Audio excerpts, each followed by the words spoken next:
મહાદેવ. કેમ છે વિદ્યાર્થી મિત્રો? ઘણા સમય પછી મુલાકાત થઈ છે.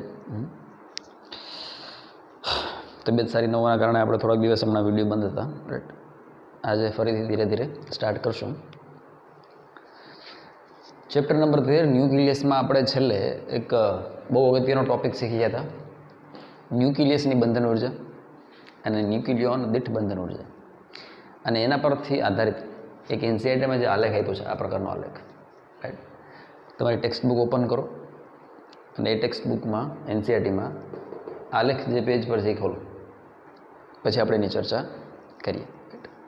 કયા કયા મુદ્દા નોંધવા જેવા છે, કયા કયા મુદ્દા યાદ રાખવા જેવા છે, અને કુદરતનું આયોજન કેવું છે સરસ મજાનું, હે ને, સ્થિરતા લેવા માટે, સ્ટેબિલિટી માટે, એની પણ ચર્ચા કરશું. સારું, આ આલેખને તમે ધ્યાનથી જો તો આલેખ વાય વર્સેસ એક્સમાં વાય એક્સિસ પર ન્યુક્લિયોન દીઠ બંધન ઉર્જા, જેની સંજ્ઞા છે EBN, અને એક્સ એક્સિસ પર છે પરમાણુ દળાંક એ, પરમાણુનું દળ. અને પરમાણુ દળાંક એટલે શું? તો કે કોઈપણ પરમાણુના ન્યુક્લિયસમાં રહેલા પ્રોટોન અને ન્યુટ્રોનની સંખ્યાનો સરવાળો, પરમાણુ દળાંક. ગ્રાફના મુદ્દા નોંધીને પહેલાં આપણે જે શીખ્યાનું થોડું ક્વિક પુનરાવર્તન કરી લઈએ. આઇન્સ્ટાઈન સાહેબની મદદથી આપણે તો ખ્યાલ આવ્યું કે ભાઈ દળ છે એ ઉર્જાનું પ્રત્યક્ષ સ્વરૂપ છે. કેવું સ્વરૂપ? પ્રત્યક્ષ સ્વરૂપ. Mass is equivalent to energy, એવું કહેવાય ઇંગ્લિશમાં. Mass is equivalent to energy, or energy is equivalent to mass. And from this energy is given as mc². Nucleon દીઠ બંધન ઉર્જા અથવા ન્યુક્લિયસની બંધન ઉર્જા સમજવા માટે સંજ્ઞા જે આપેલી છે એ આવી છે. EB શું છે? તો કે ન્યુક્લિયસની બંધન ઉર્જા. અને EBN શું છે બેટા? તો કે ન્યુક્લિયોન દીઠ બંધન ઉર્જા. આટલો ફેર છે. દાખલા તરીકે ન્યુક્લિયસમાં બરાબર પરમાણુ દળાંક A 100 છે દાખલા તરીકે. એનો મતલબ કે ન્યુટ્રોન વત્તા પ્રોટોન થઈ અને કેટલા વ્યક્તિઓ છે? 100 વ્યક્તિઓ છે. આ 100 વ્યક્તિને નોખા કરી નાખવો હોય, આખા ન્યુક્લિયસને તોડી નાખવું હોય આપણે, રાઈટ, આનું વિખંડન કરી નાખવું હોય, બરાબર. અને એના માટે જે જરૂરી ઉર્જા છે, દાખલા તરીકે 1000 મેગા ઇલેક્ટ્રોન વોલ્ટ, આટલી ઉર્જાની જરૂર છે દાખલા તરીકે, સે ફોર એક્ઝામ્પલ. તો એનો મતલબ કે આ જે ઉર્જા થઈ એ શું થઈ? તો કે EB થઈ, ન્યુક્લિયસની બંધન ઉર્જા. ન્યુક્લિયસ પાસે 1000 મેગા ઇલેક્ટ્રોન વોલ્ટ જેટલી ઉર્જા નથી, એટલે એ બધા ભેગા છે. અને મેં ઓલું ઉદાહરણ આપ્યું હતું, યાદ છે? 2 ફ્રેન્ડ્સ અલગ અલગ રૂમ રાખીને રહેતા હતા, બેનું સેપરેટ ભાડું કેટલું હતું? 1000. યાદ છે ઉદાહરણ? પણ જ્યારે 2 ફ્રેન્ડ ભેગા રહેવા માંડ્યા તો ભાડું કેટલું થઈ ગયું? 1600 રૂપિયા. એનો પર હેડ કેટલા 800. બચત જે થતી હતી એ કેટલાની હતી? 400 રૂપિયાની. તો આ 400 રૂપિયાનો અભાવ જ એ 2 ફ્રેન્ડને ભેગા રાખવા માટે મજબૂર કરે છે. એમ આ 1000 મેગા ઇલેક્ટ્રોન વોલ્ટની અછત જ આ 100 વ્યક્તિઓને ભેગા રાખવા માગે છે, મતલબ કે ન્યુટ્રોન અને પ્રોટોનને. જો બહારથી તમે 400 રૂપિયા આપી દેવો તો આ 2 સેપરેટ થઈ જાય, ફરીથી અલગ અલગ રહેવા જાય. તો એ ઉર્જા જે છે એ 1000 મેગા ઇલેક્ટ્રોન વોલ્ટ. પણ આ 2માંથી આપણે એકને જ મુક્ત કરવો છે તો 400 રૂપિયા દેવાની જરૂર નથી. એકને જ મુક્ત કરવું હોય તો 400 ભાગ્યા 2 કરો, શું આવે? 200. 400 ભાગ્યા 2 કેમ કર્યું? કારણ કે 2 જ વ્યક્તિઓ રહે છે, એટલે 400 ભાગ્યા 2 કર્યું. ફાયદો થાય તો એ 2 વ્યક્તિનો થાય, નુકસાન થાય તો 2 ન થાય. એમ અહીંયા 1000 મેગા ઇલેક્ટ્રોન વોલ્ટ આ 100 વ્યક્તિઓ માટે છે. આ 100માંથી મારે એકને જ મુક્ત કરવો છે. 100માંથી એકને જ મુક્ત કરવો હોય તો કેટલી આપવી પડે? તો કે 1000 મેગા ઇલેક્ટ્રોન વોલ્ટ ભાગ્યા 100, 10 મેગા ઇલેક્ટ્રોન વોલ્ટ જેટલી ઉર્જા આપો તો માત્ર 100માંથી એક વ્યક્તિ મુક્ત થઈ જાય. અને આ જે 10 મેગા ઇલેક્ટ્રોન વોલ્ટ છે બેટા, એ છે તારું EBN. 33 EBN. હવે જે વાત હું તમને કહેવા માગું છું એને તમારા દિમાગમાં પ્રોપરલી ફિટ બેહાડી દેજો. તમને કોઈ એવું પૂછે કે કઈ ધાતુને તોડવી સૌથી અઘરી, તમને એવો કોઈ પ્રશ્ન પૂછે કે કઈ ધાતુને તોડવી સૌથી અઘરી, તો યાદ રાખજો વિદ્યાર્થીઓ આ આંકડાને ફોકસ કરતા હોય છે જનરલી, જેની પાસે પ્રોપર નોલેજ ન હોય એ એવું કહે કે જે ન્યુક્લિયસની બાઇન્ડિંગ એનર્જી બંધન ઉર્જા વધારે હોય એને તોડવું મુશ્કેલ છે. ના, એવું નથી. કન્સેપ્ટ તમે સમજો. જે ન્યુક્લિયસની ન્યુક્લિયોન દીઠ બંધન ઉર્જા EBN જેની હાઈએસ્ટ છે પર ન્યુક્લિયોન તમારે, રાઈટ, મતલબ જેટલી એનર્જી છે એક ન્યુક્લિયોનને મુક્ત કરવા માટે જેટલી ઉર્જાની જરૂર છે એ જેની સૌથી વધારે, એ તોડવું સૌથી મુશ્કેલ. આઈ રિપીટ માય વર્ડ્સ. તમને કોઈ પૂછે કઈ ધાતુને તોડવી સૌથી અઘરી, તો તમારો આન્સર એ હોવો જોઈએ સર, શું હોવો જોઈએ કે સર જે પરમાણુ માટે ન્યુક્લિયોન દીઠ બંધન ઉર્જા સૌથી વધુ, એ ધાતુને તોડવી સૌથી મુશ્કેલ.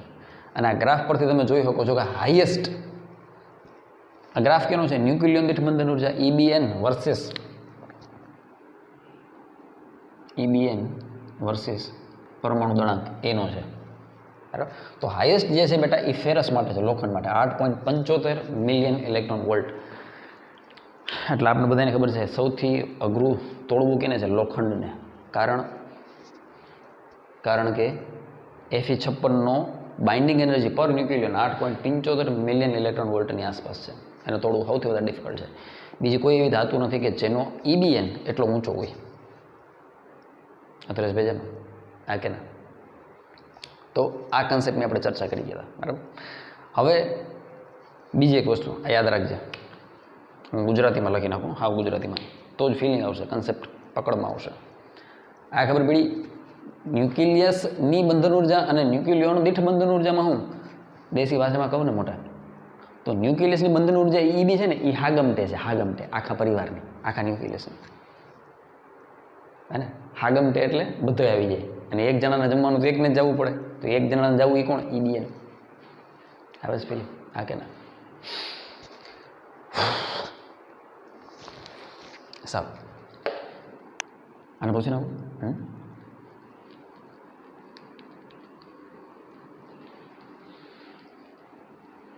હવે સમજો, જે વાક્ય હું લખવા માંગુ છું એ ધ્યાનથી સમજો.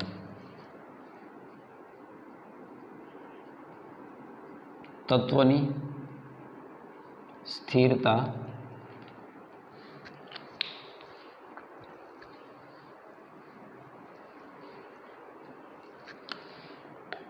ગોલ્ડન પોઈન્ટ છે, ધ્યાનથી સમજજે. જે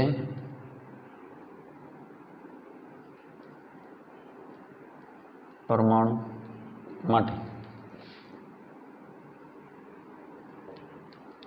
જેમ પરમાણુ માટે અથવા જે પરમાણુ માટે, વાક્યને પ્રોપરલી સમજો, જે પરમાણુ માટે EBNનું મૂલ્ય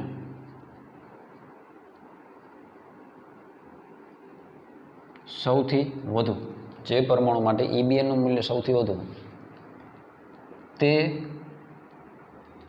તત્વ, પરમાણુ નથી લખતો, હું તત્વ લખું છું, હા,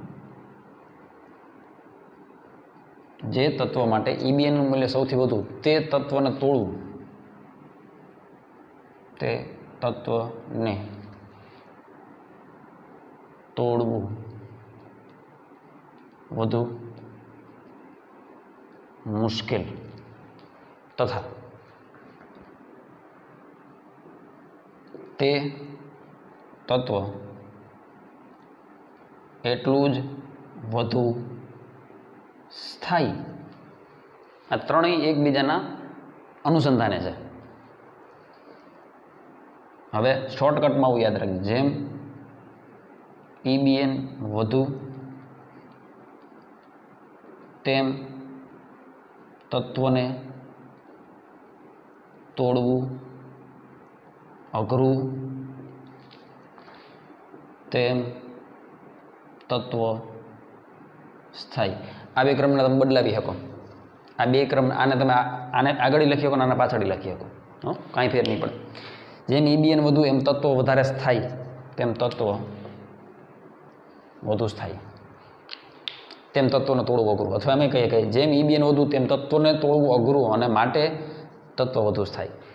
આ દુનિયામાં કોઈ પણ સજીવ કે નિર્જીવ કુદરતે આયોજન જ એવું કર્યું સમગ્ર બ્રહ્માંડમાં, સ્થિરતા તો જ પ્રાપ્ત રહીએ.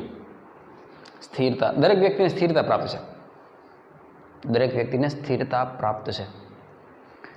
સ્થિરતા પ્રાપ્ત કરવાનો એકમાત્ર ઇલાજ એ છે તમારી પાસે જે ઉર્જા છે એને ઓછી કરો. વાતને સમજો. વ્યક્તિ પાસે જ્યારે એક હદ કરતાં વધારે પૈસા આવી જાય ને એ પણ સ્વાસ્થ્ય માટે નુકસાનકારક, અને વ્યક્તિ માટે જ્યારે એક હદ કરતાં ઓછા પૈસા હોય, જ્યારે એનું જીવન જીવવું મુશ્કેલ થઈ જાય ત્યારે એ ગુનાહિત પ્રવૃત્તિઓ તરફ વળી જાય છે. હે ને? બે સુરતમાં જ્યારે પૈસા એકદમ ઓછા હોય ત્યારે મતલબ સ્ટેબિલિટી, સ્થિરતા નથી આવતી. જ્યારે પૈસા એક હદ કરતાં વધી જાય ત્યારે સ્થિરતા નથી આવતી. એ જ રીતે શરીરના જોરનું એવું છે. એક હદ કરતાં વધારે જોર વ્યક્તિને ઝઘડા તરફ દોરી જાય, અને એક હદ કરતાં ઓછું જોર વ્યક્તિને કોઈનો ભોગ બનાવી દે. શરીરમાં ઉર્જા એ માપની હોવી જોઈએ, હે ને? એનર્જી માપની હારી. જેમ ઉર્જા ઓછી એમ સ્થિરતા વધારે. કોન્સેપ્ટને સમજો. જેમ જેમ સ્થિરતા વધારવી છે એમ ઉર્જાને કેવી રાખવી પડે છે? ઓછી. હવે સાંભળજે, અહીંયા આપણે ચર્ચા કરી હતી, યાદ કરી, ત્યારે મેં દળ ક્ષતિ સમજાવ્યું હતું તમને, યાદ કર, ધ્યાનથી સમજ. દળ ક્ષતિ સમજાવ્યું હતું. શું છે દળ ક્ષતિ? દળ ક્ષતિનું સૂત્ર યાદ કર. શું હતું? તો કે Z into mass of proton. જ્યારે કોઈ પણ ન્યુક્લિયસમાં ઓક્સિજનનું ઉદાહરણ આપ્યું હતું, યાદ છે? 8O16. આ 16 વજન આપણે જ્યારે નોખું કરીએ તો એનું દળ માપીએ, 16 નોખું દળ વધારે આવે, આખા ન્યુક્લિયસનું દળ ઓછું આવતું હતું. તો એનો મતલબ કે 8 પ્રોટોન છે, બરાબર? 16માંથી 8 જાય તો ન્યુટ્રોન એ કેટલા છે? 8. એટલે A - Z. ન્યુટ્રોન એટલે શું? ન્યુટ્રોન અંક કેને કહેવાય? આ તારું A છે, આ તારું Z છે, તો Z બરાબર 8 થઈ ગયું. ન્યુટ્રોન અંક શું છે બેટા? A - Z. 8 પ્રોટોન, એક પ્રોટોનનો દળ MP, એટલે 8 પ્રોટોનનો દળ 8 MP, એટલે Z MP. 8 ન્યુટ્રોન છે અહીંયા, તો 8 ન્યુટ્રોનનો દળ શું થાય? A - Z. એટલા ન્યુટ્રોન છે, અને એક ન્યુટ્રોનનો દળ શું? Mn. આ દળ આપ્યું, આ કેનું આપ્યું? આ દાખલા તરીકે Z 8 છે, એટલે 8 પ્રોટોન, 16માંથી 8 જાય તો 8 ન્યુટ્રોન, બરાબર? એનું નોખું દળ આપ્યું, એ વધારે આવ્યું કેના કરતાં? તો કે એના ઓરિજિનલ દળ કરતાં. ધારી લે કે એનું ઓરિજિનલ દળ હતું કેપિટલ M, બરાબર? દાખલા તરીકે ઓરિજિનલ દળ હતું 15.90 ગ્રામ, અને નોખું આપ્યું તો વજન હતું, દળ હતું 16 ગ્રામ. તો 16માંથી 15.90 જાય એટલે 0.10 ગ્રામની શું છે? દળ ક્ષતિ. દળ ઓછું થયું. જો ભેગા આવ્યા, નોખા હતા, દળ વધારે હતું. હવે એને ભેગા આવવા માટે દળ ઓછું કર્યું. જેનાથી શું થયું? ઉર્જા મુક્ત થઈ. જેનાથી શું થયું? ઉર્જા મુક્ત થઈ. 400 રૂપિયા અહીં જાઓ, ભેગા તેમાંથી એનર્જી રિલીઝ થઈ. તો કહેવાનો મતલબ શું છે? કન્સેપ્ટને પકડજો કે તારે દળને શું કરવું પડશે? ઘટાડવું પડશે. દળમાં ઘટાડો કરશો એટલે આપોઆપ શું થશે? જે દળ વધ્યું, દાખલા તરીકે ડેલ્ટા M જેટલું દળ વધ્યું, અહીંયા 0.10 જેટલું વધ્યું, તો એ વધ્યું એનું શું કરશું? તો કે આપણી પાસે સૂત્ર છે શું? E = mc². અહીંયા ડેલ્ટા Mનું મૂલ્ય મૂકી દે. આટલો દળને સમકક્ષ ઉર્જા મળી ગઈ આપણને. કન્સેપ્ટને સમજો, હે ને? હું એમ કહું કે આ પેનનો અડધો ભાગ હું તોડ નાખું, આ 10 ગ્રામની પેન છે, આમાંથી હું 2 ગ્રામ દળ કાઢી નાખું, તો આની ઉર્જા ઓછી થાય કે નહીં? થાય જ. દળ ઓછું થયું, ઉર્જા ઓછી થવાની જ છે. કેટલી થઈ એ આ સૂત્ર પરથી ગણી શકાય. ઉર્જા છે તો દળ ગણી શકાય, દળ છે તો ઉર્જા ગણી શકાય. સિમ્પલ વાત. કાં તો આપણી પાસે દળ હોય, કાં આપણી પાસે ઉર્જા હોય. દળ ક્ષતિ મેળવી લીધી, દળ છે તો એને પરથી ઉર્જા મળી જાય. આટલી ઉર્જા શું થયું? આટલી ઉર્જા આપણે મળી. સાંભળજે, હવે જ્યારે એને તોડવાની વાત આવે, જ્યારે આ બે વિદ્યાર્થીને તોડવા છે તો 12 થી 400 રૂપિયા દેવા પડે, આપણે દેવા પડે, તો આ બે વિદ્યાર્થી નોખા થાય. એમ તો કુદરતે જ્યારે કોઈ પણ તત્વને જન્મ આપે છે ત્યારે એને પ્રોટેક્ટેડ કરીને આપે છે. દાખલા તરીકે ઓક્સિજન છે, બરાબર? તો ઓક્સિજન નેચરમાંથી જે મળી આવે છે એ તો સ્થાયી જ છે, એ સ્થાયી છે. હવે એના ન્યુક્લિયસને આપણે તોડવું છે તો બહારથી ઉર્જા દેવી પડે. કેટલી ઉર્જા દેવી પડે? તો કે એના દળ ક્ષતિને આપણે કેલ્ક્યુલેટ કર્યું હતું, મને યાદ નથી એક્ઝેક્ટ આંકડો, બટ છેલ્લા લેક્ચરમાં આપણે ગણ્યું હતું કે ભાઈ એની ઓક્સિજન માટે દળ ક્ષતિ કેટલી છે, અને એની ન્યુક્લિયસની બંધન ઉર્જા કેટલી છે ઓક્સિજન માટે આપણે ગણ્યું હતું, અને ન્યુક્લિયન દીઠ કેટલી થઈ ગયું હતું તો એટલી ઉર્જા બહારથી આપશો તો ઓક્સિજન તૂટી જાય. અતરસ ભેજામાં. તો આ આપણે શીખ્યા હતા કે એના બારામાં ન્યુક્લિયસની બંધન ઉર્જા અને ન્યુક્લિયન દીઠ બંધન ઉર્જામાં. તો અહીંયા સમજો, જેમ EBNનું મૂલ્ય વધુ એમી તત્વોને તોડવું અઘરું અને તેમ તે તત્વ વધુ થાય. આનાથી ઓપોઝિટ સ્ટેટમેન્ટ શું લખો? જેમ EBN ઓછું તેમ તત્વને તોડવું કેવું? હેલું. તેમ તત્વને તોડવું કેવું? સહેલું. દળ ક્ષતિ એટલે શું? તો કે ડેલ્ટા એમ. અહીં લખ્યા કે જેમ EBN ઓછું તેમ તત્વને તોડવું સહેલું. તેમ તત્વ વધુ અસ્થાયી. હવે આ બે કોન્સેપ્ટ પર આગળનું ઘણું ખરું ચેપ્ટર આપણા આધારિત છે. ખાલી બે સ્ટેટમેન્ટ પર. સંલયનની પ્રક્રિયા, વિખંડનની પ્રક્રિયા, ન્યુક્લિયર બોમ્બ, અણુ બોમ્બ, હાઇડ્રોજન બોમ્બ, આ બધું કેમ બને એ બેનો આધાર આના પરથી છે ઘણો બધો. આના વસ્તુને સમજવાનો પ્રયત્ન કરજો. દળ ક્ષતિ સમજાય કે દળ ક્ષતિ, દળ આપને મળશે તો જ આપણે એને શેમાં કન્વર્ટ કરી શકશું? ઉર્જામાં કન્વર્ટ કરી શકશું. અહીં ડેલ્ટા એમ જોઈએ. ડેલ્ટા એમ શા માટે એવું? તો કે નોખા હતા હે ને, એને ભેગા થવા માટે શું કરવું પડ્યું? કંઈક કોમ્પ્રોમાઇઝ કરવું પડ્યું, દળ ઓછું કરવું પડ્યું એમ. એક હાથ છે દો, એક હાથ છે લો, હે ને, બે હાથમાં લાડવાનું હોય ને, સીધી વાત છે. કુદરતનો નિયમ જ છે, કાંઈક દે તો કાંઈક લઈ લે. એટલે ક્યાંક સંતોષ રાખો જીવનમાં. આ વસ્તુ ખબર પડી? હવે સાંભળે, ગ્રાફનો એક એવો હિસ્સો છે, આ ગ્રાફનો એક એવો હિસ્સો છે જે મહત્તમ, જે સ્થાયીમાં સ્થાયી તત્વો છે એની આજુબાજુના જેટલા પણ તત્વો છે એના માટે ઉપરની લાઈન સહી ઠરે છે. આ લોખંડ સૌથી વધારે સ્થાયી છે, બરાબર. તો લોખંડના EBNની આસપાસ જેટલા ધાતુના EBN હશે, કોકનો 8 હોય, કોકનો 8.2 હોય, કોકનો 7.9 હોય, બરાબર, જે 8ની આજુબાજુવાળા છે, બરાબર, એ બધા પણ કેવા છે? સ્થાયી છે. એનો મતલબ કે ગ્રાફનો પેલો નોંધવા જેવો મુદ્દો કે ભાઈ જેટલા પણ પરમાણુ દળાંક છે, બરાબર, જેટલા પણ તત્વ છે એ તત્વમાં આલેખ એવું કહે છે, તમે ચોપડીમાં શાંતિથી જોજો, બધા જ મુદ્દા લખ્યા છે કે જેનો પરમાણુ દળાંક 30થી વધારે અને 170થી ઓછું છે એવા મોટા ભાગના તત્વો માટે શું છે? EBNનું મૂલ્ય વધુ જાણવા મળે છે. એ તત્વને તોડવું અઘરું છે અને એ તત્વ વધારે સ્થાયી છે. હવે સાંભળજો, એક આલેખ અહીંયા છે, આ ભાગ આ નીચે છે, અહીં વચ્ચે ટોપ છે અને અહીં નીચું છે. સમજો, અહીંયા ગ્રાફ નીચે આવે છે જો, એટલે શું ઓછું થાય?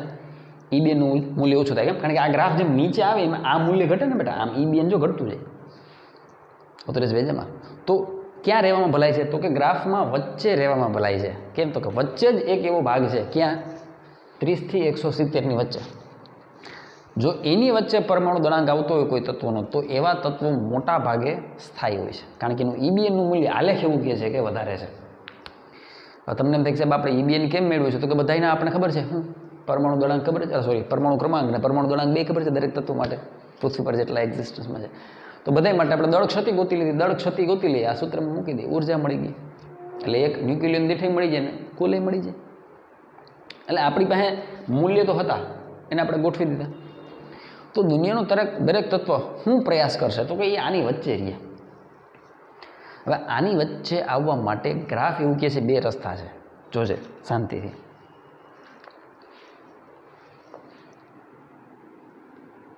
આ ભાગ છે સ્થાયી, સૌથી વધુ સ્થાયી.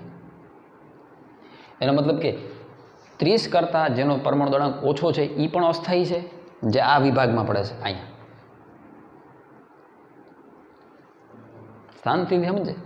અને એક એવો ભાગ છે કે જેના પરમાણુ દળાંક 170 કરતાં વધારે છે, એ અહીંયા છે, ગ્રેટર દેન 170, જેનો A, રાઈટ, અને જેનો A લેસ દેન 30 છે. હવે સમજો, ફિટ વ્યક્તિ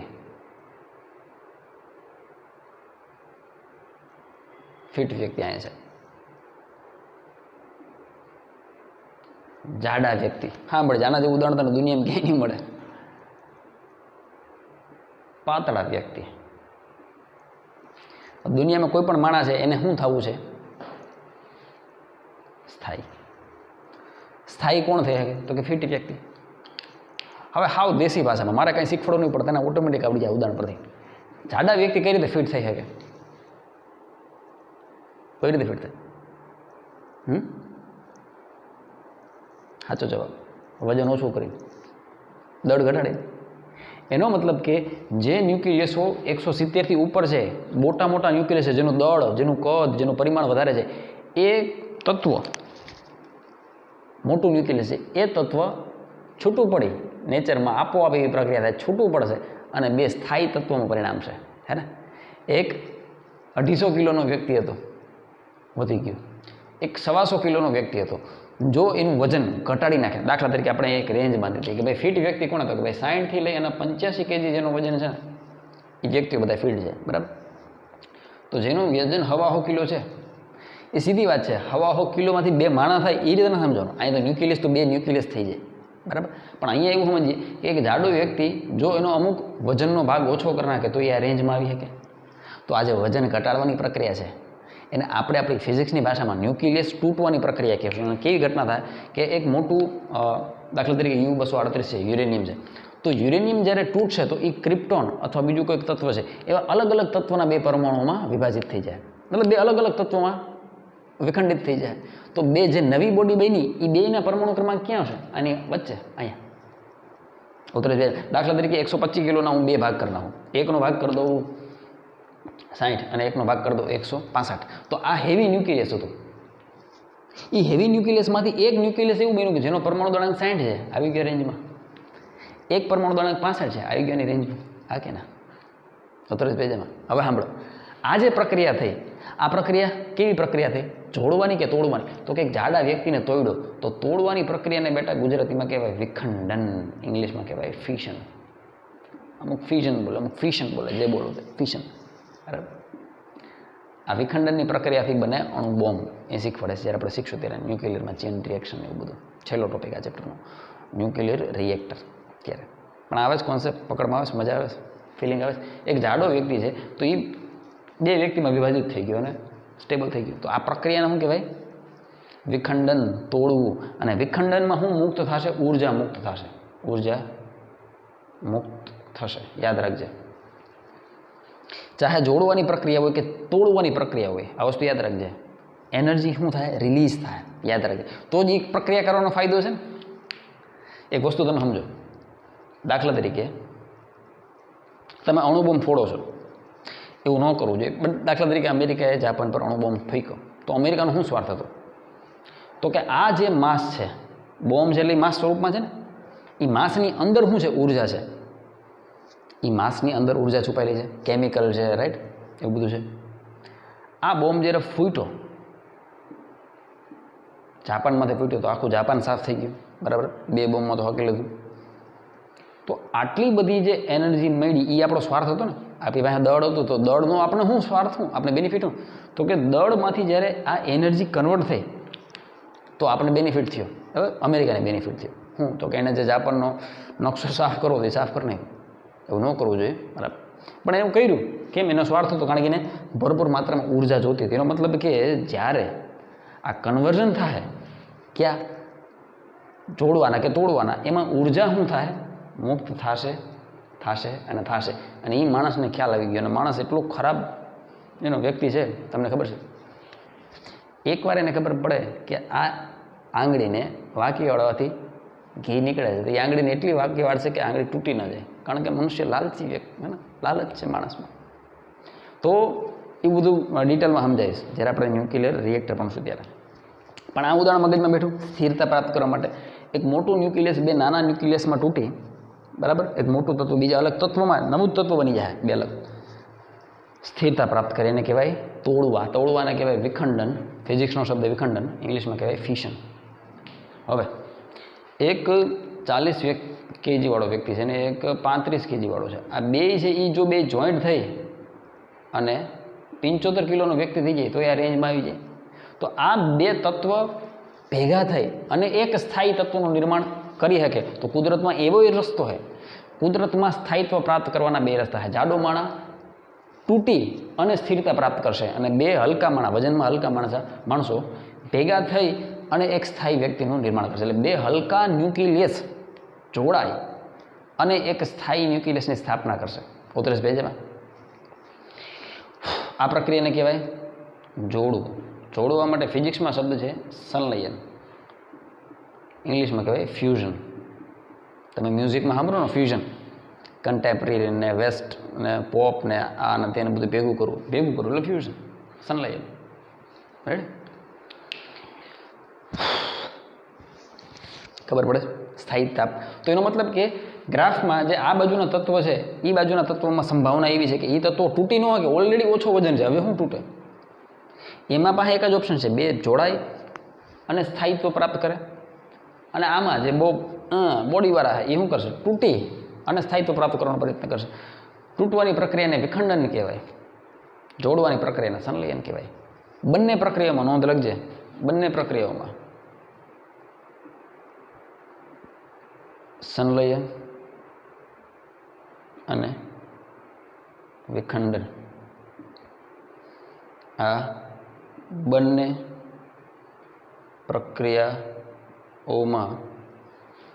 પ્રક્રિયાઓમાં ઉર્જા મુક્ત થશે. 100% શું થાય? ઉર્જા મુક્ત થશે.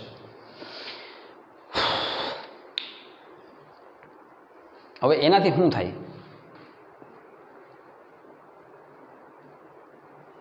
હવે જોજો, મજાની વાત છે, બહુ મજાની વાત છે.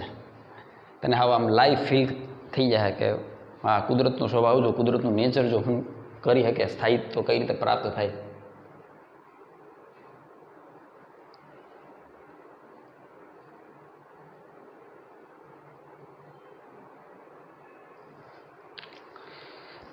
મેં શું તને કીધું? સંલયન અને વિખંડન આ બંને પ્રક્રિયાઓમાં ઉર્જા મુક્ત થશે. આ બહુ હોશિયાર છોકરો બુદ્ધિ મારે ઉર્જા મુક્ત થવાનું કારણ શું? ઉર્જા મુક્ત થવાનું કારણ શું? તો ધ્યાનથી સમજજે. ઉર્જા મુક્ત થતી હશે એનો મતલબ કે નક્કી દળમાં કંઈ ખલાહાલી થતી હોય છે. દળ હશે તો જ આપણને ઉર્જા મળશે. વાત તો દળની છે. જાડો બે પાતળામાં વિભાજિત થાય ત્યારે ઉર્જા મુક્ત થાય છે અને બે પાતળા જોડાય અને એક સ્થાયી બનાવે ત્યારે ઉર્જા મુક્ત થાય. એનો મતલબ કે ડેલ્ટા એમનું રહસ્ય તો છે જ. ડેલ્ટા એમ છે એને હું ખાલી c² ગુણી નાખું, વાત થઈ ગઈ પૂરી. આ મને ઉર્જા મળી ગઈ. વાહ ભાઈ વાહ, કન્સેપ્ટ આવે પકડમાં. હવે સાંભળો,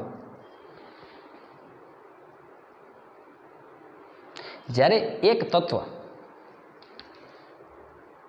એક ન્યુક્લિયસ ને આપણે જ્યારે તોડીએ તો આપણે આ બાજુ કંઈક પ્રક્રિયા કરશું. આ બાજુ કેમિસ્ટ્રીની ભાષા, કેમિસ્ટ્રી તમારું સારું છે ને. અને શું કહે ઓલું નિપજ, હા નિપજ કે ને, આઉટપુટ જે મળે ને શું કહે નિપજ કે ને, બરાબર. આ ઇનપુટ છે ને આ આઉટપુટ છે.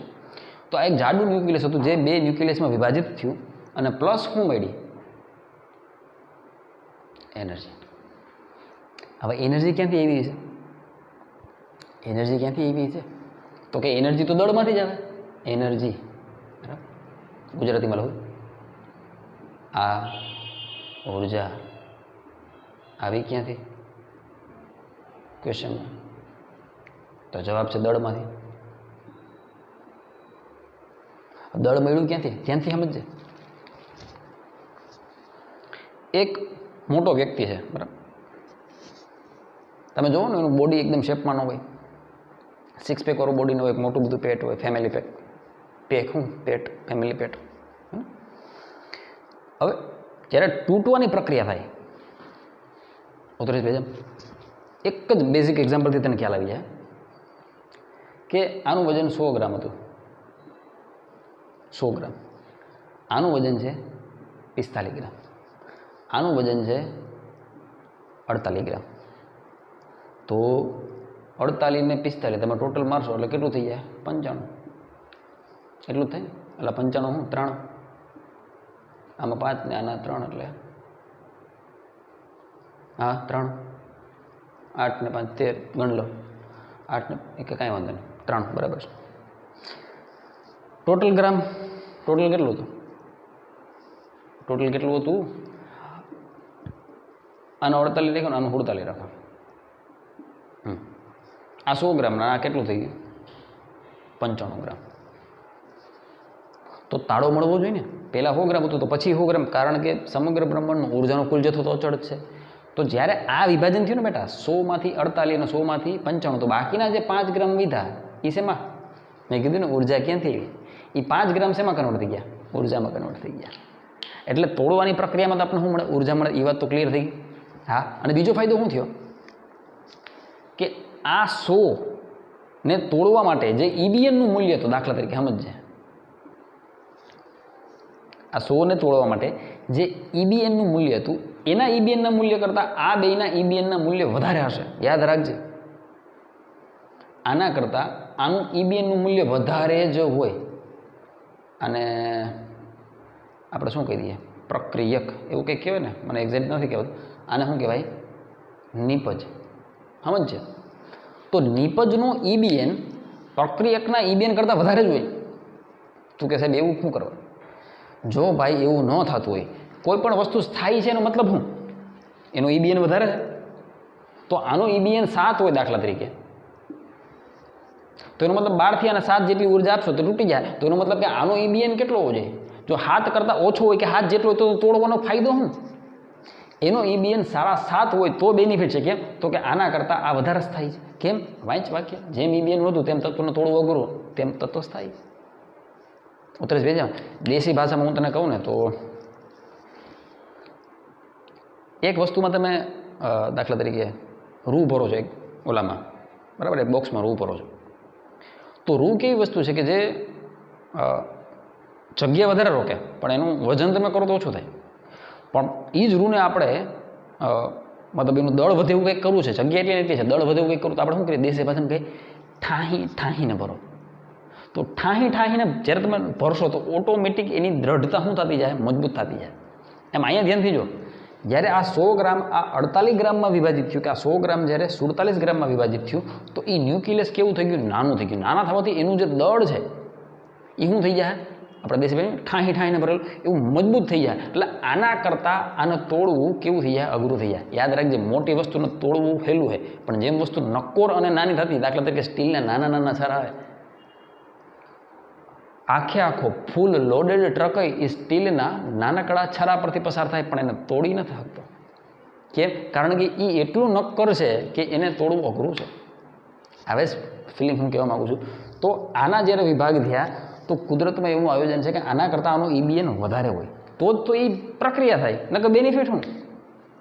અવતરેશ બેજમાં તો વિખંડન જ્યારે થાય તો જે નવા તત્વ બનશે, જેડબલ્યુ નીટમાં થિયોરિટિકલ પ્રશ્ન પૂછાય છે બેટા, અટવાઈ જાય જો થિયોરિટિકલ કન્સેપ્ટ ક્લિયર નહીં થાય તો. જે પ્રક્રિયા છે, જે તૂટે છે, એના કરતાં જે નિપજ છે એનો ઈબીએન વધારે હોય ને વધારે જ હોય, તો જ એ પ્રક્રિયા થવાનો ફાયદો છે. અને તો જ એ ક્યાંથી ક્યાં શિફ્ટ થાય? આ વિસ્તારમાંથી આ વિસ્તારમાં શિફ્ટ થઈ ગયું. ઉતરેશ ભેજેમાં આ કે ના? આ વાત થઈ વિખંડનની, કે વિખંડનમાં શું થાય? પ્રક્રિયા મુક્ત થાય. હવે આપણે હું પાણી પી લઉં, તું ખાલી આમાં કંઈ લાગે તો કોપી કરી લે, બરાબર? પછી આગળ વધીએ. સનલયની પ્રક્રિયા કઈ રીતે થાય. હવે સનલયની વાત કરીએ તો આપણે વિદ્યાર્થીને ને વિખંડન તરફ સમજાઈએ કે ભાઈ ઉર્જા કઈ રીતે મુક્ત થાય. વાસ્તવમાં સનલયન એ એટલી જ અગત્યની પ્રક્રિયા છે. મેં કીધું ને હાઇડ્રોજન બોમ્બ, રાઈટ? હાઇડ્રોજન બનાવવા માટેની બેઝિક મેથડ ત્યાંથી સ્ટાર્ટ થશે. આપણા સિલેબસમાં નથી, બટ ચર્ચા માટે ખાલી આપણે જ્યારે છેલ્લે આવશે ત્યારે એની ચર્ચા કરશું. સનલયનમાં પણ અને વિખંડનમાં પ્રક્રિયા મુક્ત થશે. તને થાય કે સર આ વાત આટલા કોન્ફિડન્સથી કેમ કહે છે કે મુક્ત થાય છે? કારણ કે પ્રેક્ટિકલી લેબોરેટરીમાં સાબિત કરેલી વાત છે. એનો મતલબ કે આ સનાતન સત્ય છે. જે લેબોરેટરીમાં ઘટના ઘટિત થાય એ તો વાસ્તવિક વાત છે, એ તો માનવું પડે ને. ઉર્જા મુક્ત થાય દેખાય તો સ્વીકારવું પડે કે ભાઈ જોડવાની પ્રક્રિયા કે તોડવાની ઉર્જા મુક્ત થાય. હવે એવી થિયરી હું કામ કરી ડેવલપ કરું, એ સાયન્સનો રોલ છે. આ વાત તો ફેક્ટ છે, તું માન કે ન માન, હું માનું કે ન માનું, સનલયન અને વિખંડનમાં અનંત સમયથી પ્રક્રિયા મુક્ત થતી આવે છે, ઉર્જા મુક્ત થતી આવે છે. વાત સાચી છે. હવે માણસે શું કર્યું? થિયરી ડેવલપ કરી. આઇન્સ્ટાઈન જેવા બુદ્ધિશાળી વ્યક્તિએ થિયરી ડેવલપ કરી કે જેનાથી વસ્તુ માણસના મગજ સુધી પોગી શકે, સમજી શકે કે કેમ ભાઈ ઉર્જા મુક્ત થાય. તો કે દળમાં કંઈક ફેરફાર થાય જેનાથી ઉર્જા મુક્ત થાય. એ આઇન્સ્ટાઈન કોન્સેપ્ટ ડેવલપ કર્યો. હવે એક વસ્તુ સમજો, એક પાતળો વ્યક્તિ, બે પાતળા વ્યક્તિ છે, બંને અસ્થાયી છે, આ રેન્જમાં છે. ચોપડીમાં એવું લખેલું છે A < 10. તો એનો મતલબ કે જેનો પરમાણુ ગણાંક 10 કરતાંય ઓછો છે એવા અસ્થિર અસ્થાયી તત્વ એક સ્થાયી તત્વનું નિર્માણ કરવા માંગે તો પ્રક્રિયા શું છે? તો કે આ બે પ્રક્રિયા છે, ભેગા થઈને જે નિપજ બનાવશે એ નિપજ આના કરતાં કેવી હશે? મજબૂત હશે. એનો મતલબ કે આનો જે કાંઈ પણ EBN છે, EBN1, આનો EBN2 કહી દો ને આનો EBN' કહી દો, તો EBN' એ હંમેશા EBN1 કે EBN2 કરતાં વધારે જશે. આના કરતાં આ બે ભેગા થઈ અને સ્થાયિત્વ પ્રાપ્ત કરેનો મતલબ શું? એનું EBN વધારે છે તો જ તત્વ તોડવું અઘરું અને તત્વ સ્થાયી વધારે. એક વસ્તુ સમજો, તમને દેખ સાહેબ ઓલરેડી જ્યારે એ વજનમાં હલકા જ છે તો એને દળ ઓછું કરવું કઈ રીતે પોહાય? હલો, જાડો માણા તો કદાચ 100માંથી 48 ને 48 કરે 5 ગ્રામ ઓછું થઈ એને ફેર નતું, પણ બે પાતળા માણા દળ ઓછું કરે તો એને કઈ રીતે પરવડે? સાંભળે છે કોન્સેપ્ટ, સાંભળે છે. હું એક 40 કિલોવાળો વ્યક્તિને એમ કહું કે ભાઈ તું વજન વધારીને 65 થઈ જાય, એના માટે અઘરું છે. 30 કિલો કેજીવાળા વ્યક્તિને એમ કહો કે ભાઈ તું 65 કિલો વજન કરી લે, સ્થિરતા હોય તો એ અઘરું છે. તો હવે તું જ મને બુદ્ધિ મારીને કહેજે શું કરવું હેલું છે? આપણે ઓલી રેન્જ કરી હતી ને અહીંયા, ઓલો 60 થી 65 મેં વજનવાળા વ્યક્તિની વાત કરી. તું મને કીધી શું કરવું છે? એકલો 40 કિલોવાળો વ્યક્તિ 65 ગેઇન નથી કરી શકતો, કે એકલો 30 વાળો વજન 65 ગેઇન નથી કરી શકતો, તો શું કરે? તો કે 40 ને 30 ભેગા કરીને 70 કરી, એમાંથી હજી જો 5 ઓછા કરી નાખે ને તો આ 5 જે મુક્ત થયું ને એ દળ શેમાં કન્વર્ટ થઈ ગયું? ઉર્જામાં કન્વર્ટ થઈ ગયું. અને હવે જે તત્વ મળ્યું એ 65 એટલે કે સ્થાયી મળ્યું. હવે ફિલિંગ એકલોને સહન નથી થતું, એકલાને પોહાતું નથી, તો બે ભેગા થઈ જાવ, પોહાવા માંડશે. એકલાને 1000 ભાડું નથી દેવું, બીજાને 1000 ભાડું નથી, ભેગા રહેવા માંડે તો 800-800 રૂપિયા પડે. ચાહે તોડવાની પ્રક્રિયા હોય કે ચાહે જોડવાની પ્રક્રિયા હોય, ઉર્જા તો બેયમાં મુક્ત થશે જ. ઉતરેશ ભેજામાં હા કે ના? તો બે પાતળા માણા ભેગા થઈ જાય તો શું થઈ જાય? એક સ્થાયી અને મજબૂત ન્યુક્લિયસની રચના થાય.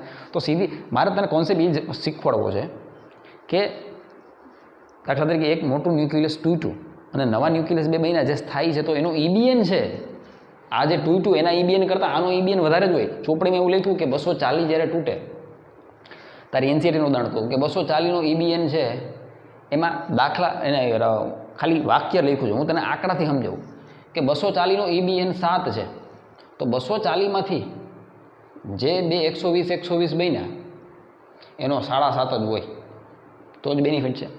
7 કરતાં 7.5 વધારે. ચોપડીમાં જે વાક્ય લખ્યું તારા મોઢે વાંચું એટલે તને થાય કે સાહેબ ખોટું બોલતા.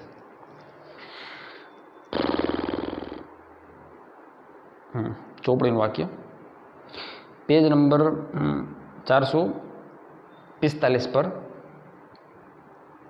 ત્રીજો મુદ્દો અને ચોથો મુદ્દો. આજ હું તેને ક્યારનો સમજવાનો પ્રયત્ન કરું છું, બરાબર.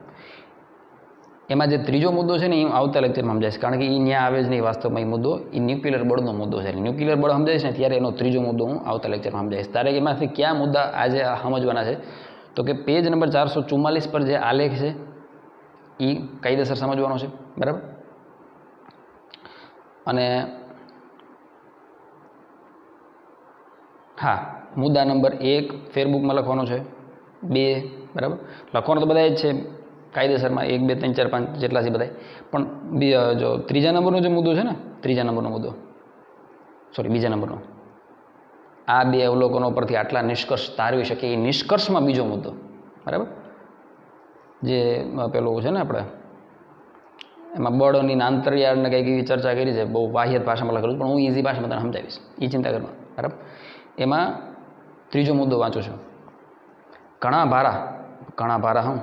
ઘણા ભારે જેવા કે A બરાબર 240 હોય તેવા ન્યુક્લિયસની ન્યુક્લિયોન દીઠ બંધન ઉર્જા EBNનું મૂલ્ય A બરાબર 120 હોય તેવા ન્યુક્લિયસ માટેના મૂલ્યની સરખામણીએ ઓછું હોય. એટલે 240નું ઓછું હોય કેના કરતાં? તો 120 કરતાં. કારણ કે એક મોટું તત્વ તૂટીને બે નાના તત્વમાં વિભાજિત પામે તો એ બેયનું મૂલ્ય કેવું હશે? EBNનું મૂલ્ય વધુ હશે, જેનાથી તત્વ તોડવું અઘરું થઈ જાય અને એની સ્થિરતા વધી જાય. એ તો હેતુ છે, અહીંયાથી તૂટીને અહીંયા જવાનું હોય. અહીંયા જોડાય અને અહીંયા જવાનું છે. બે કિસ્સામાં શું થાય? આ થાય EBN વધશે, તત્વને તોડવું અઘરું અને તત્વ વધુ સ્થાયી. રેડી? તો ત્રીજો અને ચોથો મુદ્દો વાંચી જાઉં છું. આમ જો એટલે એની ઉદાહરણ લીધું છે, એ કાંઈ સાચી વાત નથી, મતલબ સમજાવવા માટે. 240 ને 120 એવું જરૂરી નથી, એમ ખાલી સમજાવવા માટે. આમ જો 240નો ન્યુક્લિયસ ખંડિત થઈને 120ના ન્યુક્લિયસ બને તો ન્યુક્લિયન વધારે ઠાંસીને મતલબ કે ચુસ્તપણે એમ બંધિત થાય છે. આ દર્શાવે છે કે આ પ્રક્રિયામાં ઉર્જા મુક્ત થશે. એને વિખંડન કહેવાય.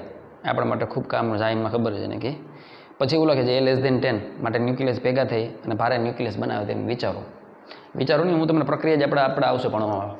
એ પ્રક્રિયામાં જ સાબિતી છે કે ભાઈ ઉર્જા શું થાય? મુક્ત થાય છે. બરાબર? તો એ ગ્રાફ પરથી સમજવા જેવા મુદ્દા કેટલા. બીજો જોયું મુદ્દો, ગ્રાફ 1H1 થી ચાલુ નથી થતો, 1H2 થી ચાલુ થાય. 1H1 હાઇડ્રોજનનો સમસ્થાનિક છે 1H2, બ્યુટેરોનથી ગ્રાફ ચાલુ થયું. એટલે ભાઈ ન્યુક્લિયસમાં એક જ પ્રોટોન છે તો એની બંધન ઉર્જા હું કેની હારે બાંધી રાખે ને? કેની હારે બાંધી રાખે? હવે જ્યારે એક પ્રોટોન બીજા પ્રોટોનથી દૂર જવા માગે છે, એને પકડીને રાખવા છે, એટલે બંધન ઉર્જાની જરૂર છે. આવે છે ફિલિંગ યાર તને? હું એમ કહું કે ન્યુક્લિયસ છે ઓક્સિજનનું 8O16, તો એમાં પરમાણુમાં 16 જણા છે એના ન્યુક્લિયસમાં. તો 16માંથી 8 તો પ્રોટોન છે.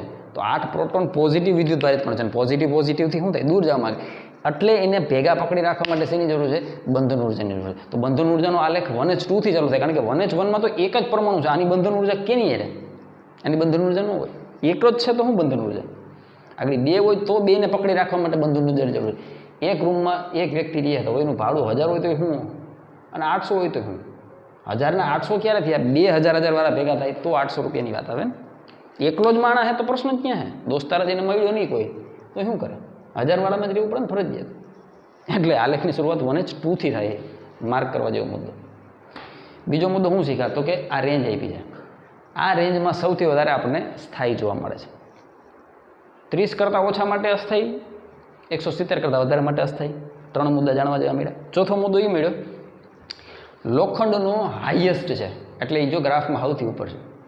કેટલો? તો કે 8.75 મેગા ઇલેક્ટ્રોન વોલ્ટ અથવા મિલિયન ઇલેક્ટ્રોન વોલ્ટ. લોખંડને તોડવું દુનિયામાં સૌથી મુશ્કેલ. એટલે તો કે લોહ પુરુષ બનવું. લોહ પુરુષ.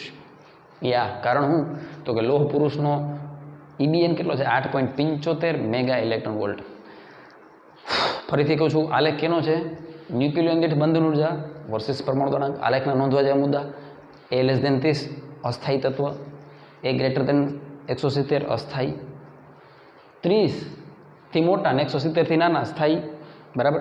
હાઈએસ્ટ કોણ? લોખંડ, Fe56 કેટલો? 8.75 મિલિયન ઇલેક્ટ્રોન વોલ્ટ. બરાબર? પછી આલેખમાં શું શીખ્યા? તો કે આલેખ એવું કહે છે કે ભાઈ સ્થાયિત્વ બધાય પ્રાપ્ત કરી શકે જો જાડો માળા તૂટે અને બે હલકામાં વિભાજિત થાય તો એ બે હલકા આમાં આવશે સ્થાયીમાં.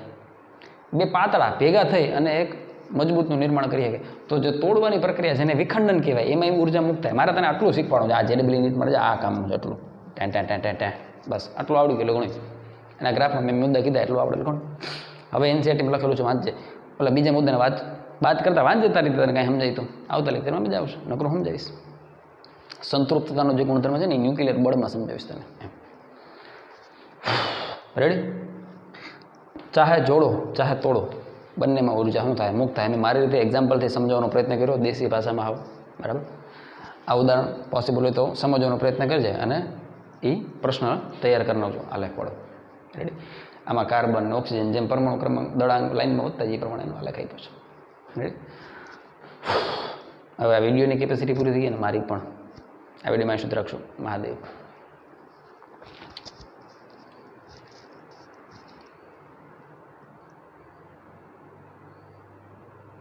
હા, અને વન મોર પોઈન્ટ જે મારે અહીંયા કહેવાનું રહી ગયું કે 40 kg વાળું 65 નહીં બનાવી શકે, 30 kg વાળું 65 નહીં બનાવી શકે, પણ 40 ને 30 ભેગા થઈ અને જે 70 કરે છે તો એમાંથી એ 5નું દાન કરી અને 65માં જઈ શકે.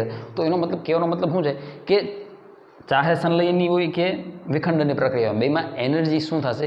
રિલીઝ થશે ને થશે. આના જ્યારે ઇક્વેશન્સ આપણે ભણશું ત્યારે એની ચર્ચા હું ખાસ કરીશ કે ભાઈ આ શેની પ્રક્રિયા હતી? સંલયનની હતી કે જેમાં ઉર્જા મુક્ત થતી હતી, એ પણ આપણે સાબિત કરશું. અને વિખંડનની પ્રક્રિયા ભણશું તો એમાં આપણે સાબિત કરશું કે આટલી એનર્જી રિલીઝ થાય છે. રાઈટ, બધા પોઈન્ટ્સને શાંતિથી સમજવાનો પ્રયત્ન કરજો. મહાદેવ.